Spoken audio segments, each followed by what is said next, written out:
बलूचिस्तान के शहर मस्तूंग में मुसल्लह दहशतगर्दों ने लेवीज थाने पर हमला कर दिया। लेवीज जराये का कहना है कि हमले में लेवीज थाने को आग लगा दी गई। सिक्योरिटी फोर्सेज, लेवीज फोर्स और पुलिस के पहुंचने पर मुसल्लह दहशतगर्द फरार हो गए। सिक्योरिटी फोर्सेज ने हमलावरों की तलाश के लिए सर्च ऑपरेशन शुरू कर दिया है।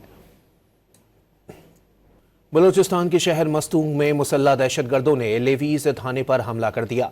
लेवीज जराये का कहना है कि हमले में लेवीज थाने को आग लगा दी गई। सिक्योरिटी फोर्सेज, लेवीज फोर्स और पुलिस के पहुंचने पर मुसल्लह दहशतगर्द फरार हो गए। सिक्योरिटी फोर्सेज ने हमलावरों की तलाश के लिए सर्च ऑपरेशन शुरू कर दिया है। बलूचिस्तान के शहर मस्तूंग में मुसल्लह दहशतगर्दों ने लेवीज थाने पर हमला कर दिया। लेवीज जराये का कहना है कि हमले में लेवीज थाने को आग लगा दी गई। सिक्योरिटी फोर्सेज, लेवीज फोर्स और पुलिस के पहुंचने पर मुसल्लह दहशतगर्द फरार हो गए।